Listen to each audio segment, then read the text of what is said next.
Welcome to the great awakening of the end time. मैं हूँ आपका दोस्त, आपका होस्ट अतुल मिश्रान, आपको मास्टर से। आज के वीडियो को शुरू करने से पहले मैं आप लोगों से नम्र निवेदन करता हूँ कि अपने अपने बच्चों को बचाइए। बच्चे इस वक्त खतरे में हैं। आपके बच्चों को एक्सपेरिमेंटल बनाने का खेल शुरू हो चुका है स्कूलों के अंदर में। अभी एक न्यूज़ अपडेट आ रही है कि क्लास 1 से लेके 10 स्टैंडर्ड तक वैक्सीन का कैंप लगने जा रहा है और एक वायरस बताया गया जो जापान से चल के आपके लिए स्पेशल आया है, आपके बच्चों के लिए। उसके बारे में भी हम एक्सपोज करेंगे आज के वीडियो में। लेकिन मैं आप लोगों से कुछ निवेदन करना चाहता हूँ वीडियो शुरू करने से पहले।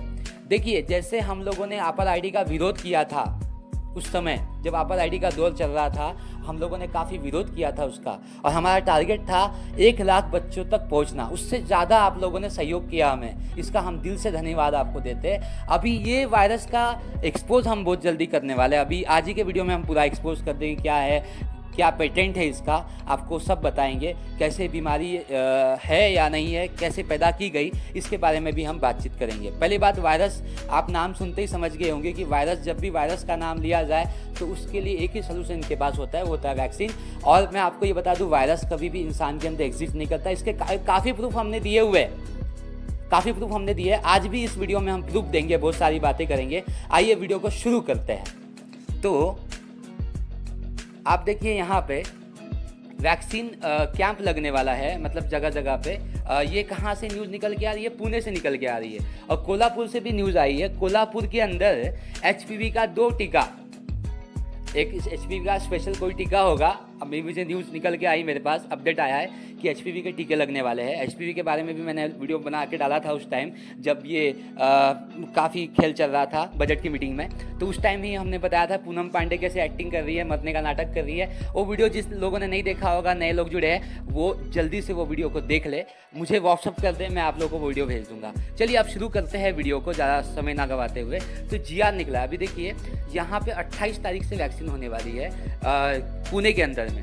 तो ग्रेड 9 मतलब 9 स्टैंडर्ड से लेके 10 स्टैंडर्ड तक 28 तारीख को दी जाएगी। फिर 1, 2 और 8, उसके बाद 4 तारीख को 3, 4 और 7 स्टैंडर्ड के बच्चों को। उसके बाद में 5, 6, 9 को देने वाले ये लोग। अब ये क्या दिया है GR में, अभी देखते हैं, हम लोग GR को पढ़ते हैं। तो इसमें दिया हुआ है कि कितने से कितने बच्चों को लगेगी, इसमें दिया हुआ है पूरा। आप GR पढ़ सकते हो। मैं पूरा आप लोग को GR पढ़ के नहीं बताऊंगा, वो डराया गया है GR के अंदर में। वो GR जिसको चाहिए आप PDF के रूप में मेरे से मांग लीजिएगा, मैं आप लोग को दे दूंगा। अब यहाँ पे देखिए कि यहाँ पे 1 मिनट, कहाँ होने वाला ये JE vaccination campaign is planned in 3 district, Maharashtra, Pune, Falguni and Raigarh. तो महाराष्ट्र टारगेट पे इस वक्त। और यहाँ पे दिया हुआ है कि फर्स्ट डोज लगेगी 9 से 12 महीने के बच्चों को, और सेकंड डोज लगेगी 16 से 24 साल के बच्चों को। और ये दी जाएगी डिस्ट्रिक्ट के अंदर, महाराष्ट्र, पुणे और परभनी और रायगढ़ में। तो अब देखिए, इसको हम एक्सपोज करते हैं। JE वायरस क्या होता है, तो आपको इसके बारे में हम बता। देखिए, ये JE वायरस का पेटेंट है। पेटेंट मतलब आवेदन, निवेदन, ना माने तो दे दनादन। हम अपने वीडियो में आप लोगों को काफ़ी बार बता चुके ये बात। तो ये आवेदन है, और ये आवेदन कब दिया गया था? जापानी इंसेफ्लाइटिस वायरस, इसका नाम है इंसेफ्लाइटिस, जापानी इंसेफ्लाइटिस वायरस के शुद्धिकरण की विधि। आप देखिए क्या है ये, 1985 में इसका आवेदन तैयार हुआ था। आवेदन, निवेदन, ना माने तो दे दनादन। अब ये देखो, 1985 का प्रकाशन, प्राथमिकता 1986 का प्रकाशन, और 1990 का आवेदन स्वीकार किया, और 2005 में इसका आवेदन समाप्त हुआ। आवेदन बहुत सारे, एक आवेदन नहीं है, मैं आपको दूसरा आवेदन भी दिखा देता हूँ। तो ये देखिए, सेकंड आवेदन इसका 2005 का, ठीक है। अब वो 2005 में ख़त्म हो गया, फिर 2005 में दूसरा आवेदन दिया गया उसी वायरस का। आप देखते हो, जापान से आया ना चल के। तो ये 2005 का आवेदन। फिर उसके बाद उसकी समाप्ति कब होगी? 19/10 यानी अक्टूबर में 19 तारीख को समाप्त हो जाएगा आवेदन।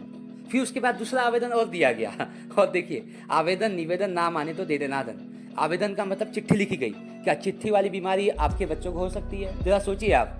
पहली बात, वायरस इंसान के अंदर नहीं जाता, ये बात हम आपको पहले भी बता चुके हैं, और आज भी वीडियो में हम आपको इसका प्रूफ देंगे। अब मैं आप लोगों को और भी बताता हूँ कि अब देखिए, यहाँ पे और भी पेटेंट मैं आप लोग को दिखा दूँ तो ये पेटेंट है 2008 का और इसकी एक्सपायरी है 2030 और एजेंडा क्या है 2030 का। अब देखिए कितना भयंकर लेवल पे ये गेम हो रहा है। जापानी जो वैक्सीन तैयार की गई है उसके अंदर क्या है वो भी बातचीत हम करेंगे।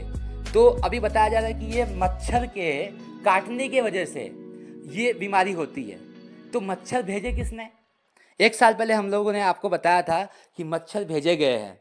किसने? आप देखिए बिल्लू भाई साहब ने पूरी दुनिया में छोड़े गए अरबों मच्छर। अब ये जो बिल्लू है ये इसकी फैक्ट्री है मच्छर की। आइए देखते हैं इस वीडियो को, उसके बाद बातचीत करते हैं। नमस्ते, मैं स्कॉट ओनील हूँ। आज मेडेलिन कोलंबिया में और मैं वर्ल्ड मच्छर प्रोग्राम के लिए दुनिया के सबसे बड़े मच्छर कारखाने में हूँ। हम यहाँ हर हफ्ते 30 मिलियन मच्छर बना रहे हैं। इस वीडियो को हम पहले भी दिखा चुके हैं आप लोगों को, आज भी हम दिखा रहे हैं कि मच्छर क्यों बनाए गए। आगे चल के आपको सारे वीडियो में पता चलेगा। आप लोग वीडियो ध्यान से देखिए। हम ये एक बहुत गंभीर कारण के लिए कर रहे हैं। मेडेलिन जैसे शहर दशकों से डेंगू, जिका, चिकनगुनिया जैसी बीमारियों से पीड़ित रहे हैं, लेकिन अब ऐसा नहीं है। हम इस शहर में ये बोल रहे हैं कि मच्छर से दोस्ती करेगा और मलेरिया भगा देगा। ये बात हमने पहले भी आपसे कही थी, ऐसा कुछ नहीं है। मच्छर से दोस्ती करेगा, मलेरिया नाम की कोई बीमारी है ही नहीं। कि उसका भी पेटेंट है, उसका भी आवेदन दिया हुआ है। जैसे कोरोना का आवेदन था वैसे उसका भी आवेदन है। सारी बीमारी आवेदन वाली है। तो आप इस वीडियो को देखें, उसके बाद बातचीत करते हैं। मच्छरों का समाधान लाने में सक्षम रहे हैं। जब ये बैक्टीरिया, जिसे वोल्वाचिया कहा जाता है, मच्छर में प्रवेश करता है तो ये डेंगू को फैलाने की उनकी क्षमता को रोक देता है। हम वोल्वाचिया वाले मच्छरों को छोड़ते हैं। अब वे जाकर प्रजनन करते हैं और वोल्वाचिया जंगली मच्छर जनसंख्या में फैल जाता है।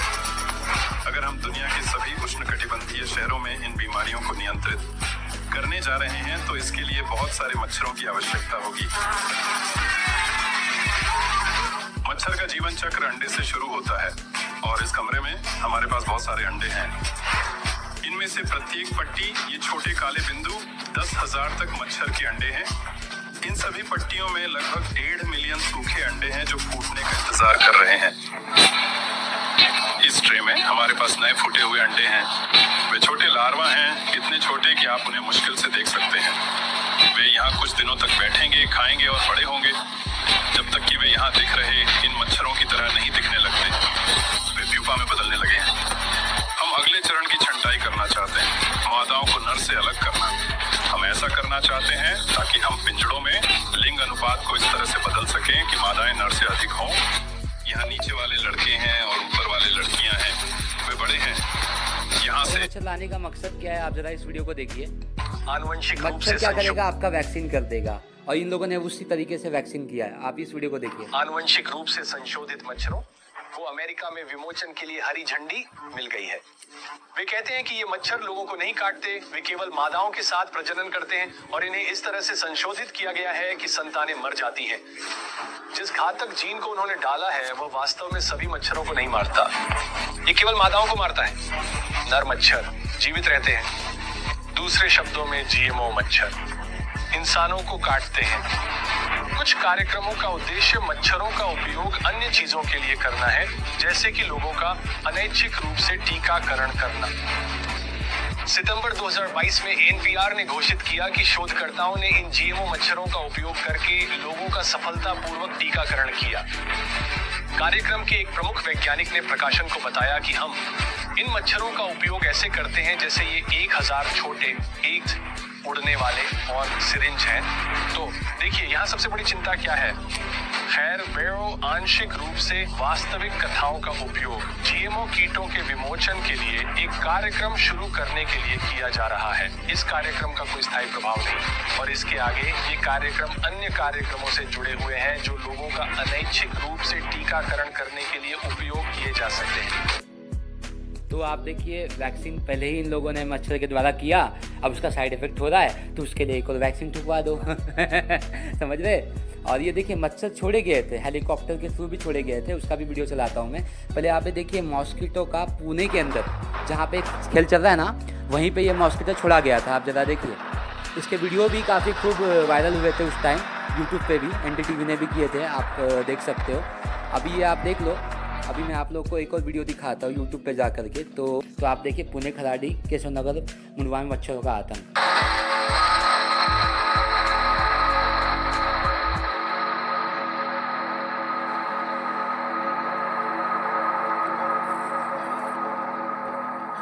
और एक ही न्यूज़ नहीं है, ऐसे आप देख सकते हो कई न्यूज़ है।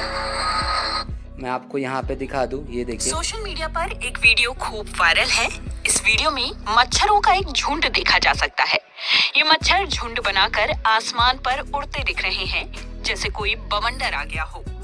मामला पुणे के रिहायशी इलाके का है और ठीक है, ये मच्छर छोड़े गए थे और हेलीकॉप्टर से भी काफ़ी मच्छर छोड़े गए थे। मैं आप लोग को ये बता देता हूँ, वीडियो में अभी दिखाता हूँ। आप लोगों को ये वीडियो हम पहले भी प्ले करके दिखा चुके हैं कि कैसे ये लोग हेलीकॉप्टर के द्वारा जो है वो स्प्रे करते हैं मच्छर को, और जीएमओ मच्छर को, जो कि मच्छर होते हैं आपका डीएनए चेंज करने के लिए, आपका डीएनए लेने के लिए, और ये सब काम करते हैं इस तरीके से। लेकिन इनका मच्छर वाला आइडिया काम नहीं कर पाया, इसलिए ये लोग वैक्सीन लेकर के आए।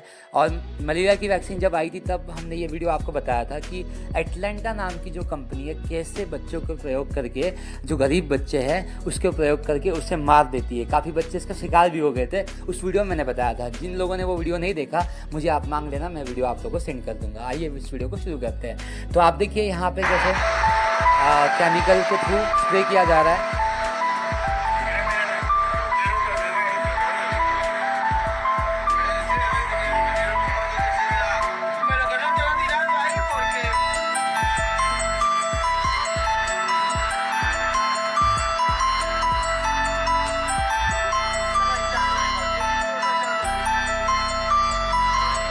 इस तरीके से मच्छर को स्प्रे करते हैं लोग। आप देख सकते हैं, आप ये देखो, आप कितनी तादाद में मच्छर है। और इसके पीछे का एजेंडा क्या है बिल गेट्स का? आप बिल गेट्स के मुंह से खुद सुनिए। आप एआई और दवा खोज में किस आप बताइए क्या एजेंडा चला रहे हैं ये लोग।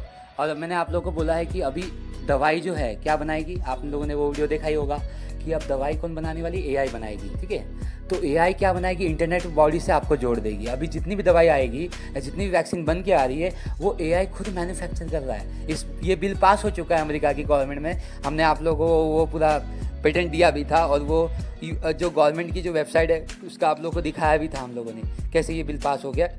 और इसके तहत में एआई दवाई बनाएगी। और मेडिकल इंफ्रास्ट्रक्चर में लैरी एलिसन ने भी कहा था, जो इसका सीईओ है ना ओरेकल का, उसने भी ये बात कही थी कि एआई से अब जितनी भी दवाइयाँ हैं, मेडिकल इंफ्रास्ट्रक्चर उससे ही चलेगा। तो इस बात को हमने आपको बताया था। आगे चल के इस वीडियो को देखिए, इसमें बहुत सारी बातें हुई है, आप देखिए इस वीडियो को। आप एआई और दवा खोज में किस सबसे अधिक ध्यान केंद्रित कर रहे हैं?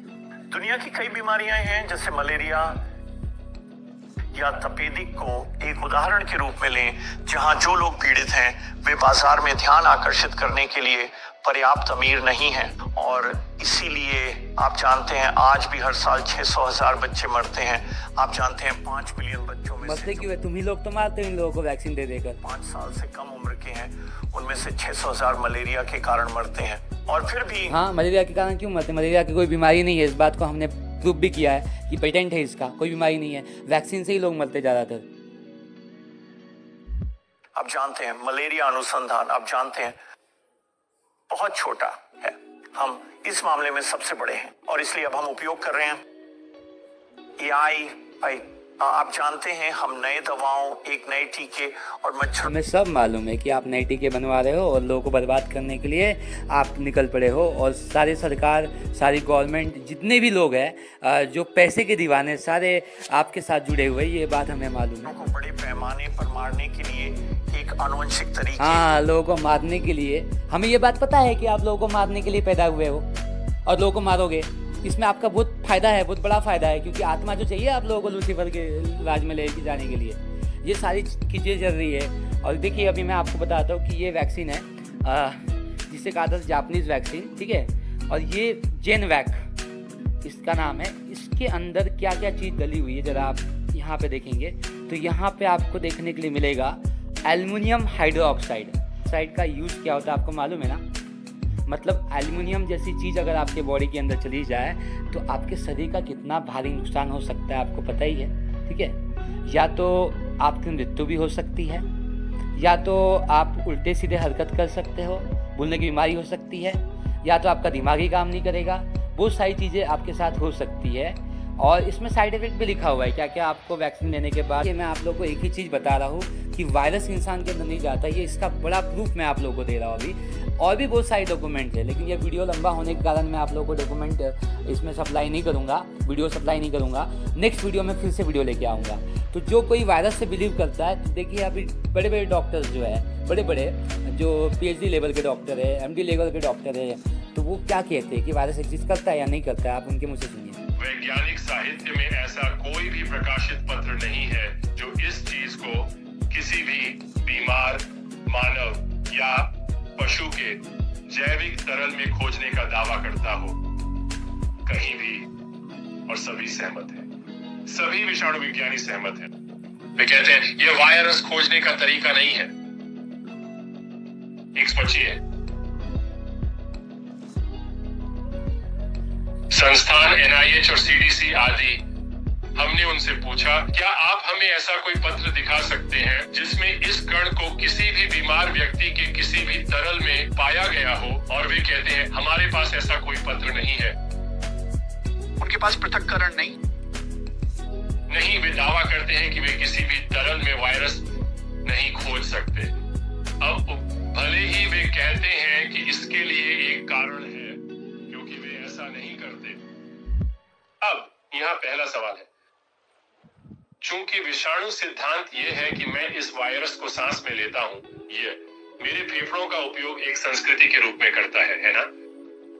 और फिर ये बढ़ता है और फिर ये वायरस से भरा होता है जो दुनिया में फैल जाता है। आप इसे अपने फेफड़ों में क्यों नहीं खोज सकते? एक संस्कृति है। ओह, आपका कहना है कि अगर आप तरल का सीधे इलेक्ट्रॉन माइक्रोस्कोपी करते हैं तो आप इसे नहीं देखेंगे? कभी नहीं।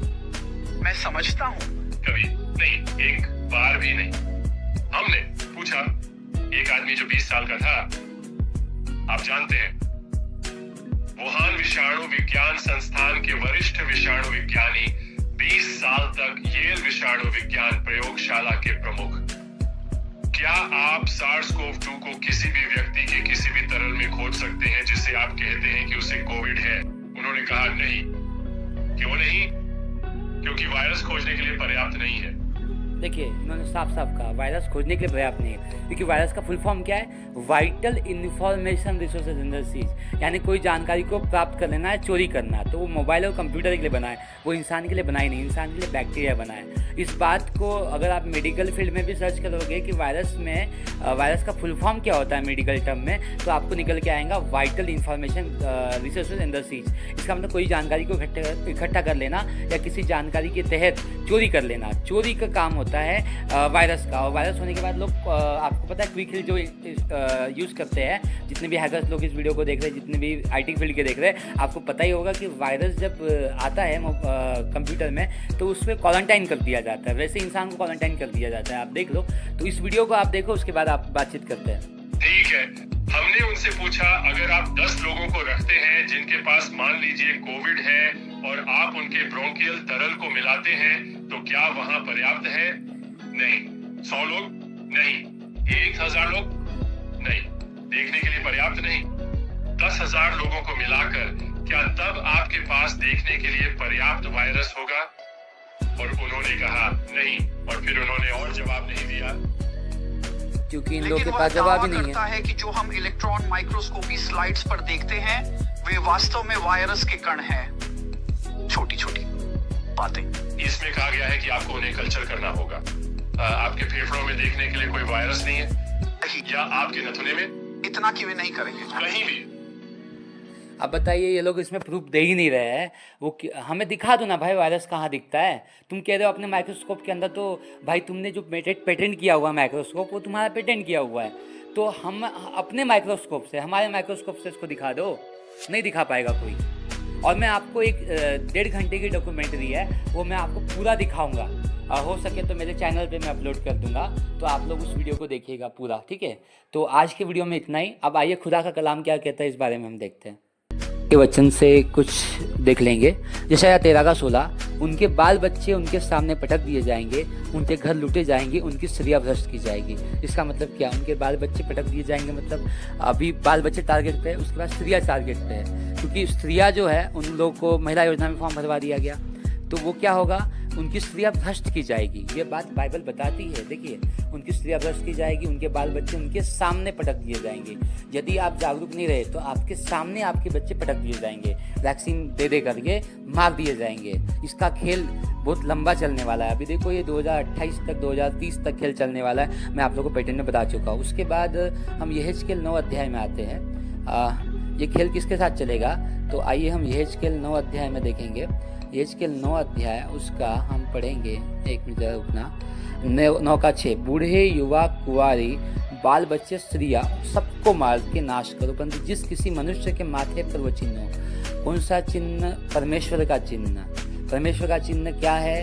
1,44,000। उसके निकट ना जाना और मेरे पवित्र स्थान ही से आरंभ करो। उन्होंने उन पुरानियों से आरंभ किया जो उसके भवन के सामने थे। जो अभी चर्च में है या जो कोई मसीह लोग जो इस बात को नहीं एक्सेप्ट करना चाहते कि vaccine mark of the beast है, उन लोगों से पहले आरंभ होने वाला है। इसका मतलब टारगेट पे कौन लोग हैं? जो कि बाइबल की आज्ञा पे नहीं चल रहा है, जो उसको पढ़ के भी वो चीज़ नहीं समझ के रखा अभी तक। यानी कुछ ना कुछ उसका मकसद होगा। जैसे हमारा कुछ ना कुछ मकसद था आत्मा जीतने का, आज हम उसी मकसद के लिए जी रहे हैं। हमारा जीना मरना हर एक चीज़ आत्मा के लिए होना चाहिए, आत्मा बचाने के लिए होना चाहिए। वही यीशु मसीह ने किया था, वही हम कर रहे हैं। और यीशु मसीह ही आपको मार्ग दिखाएगा, आपको रास्ता दिखाएगा। तब आप ये वचन के द्वारा वो जीवन में काम कर पाओगे और बहुत से आत्मा को जीत के ला पाओगे।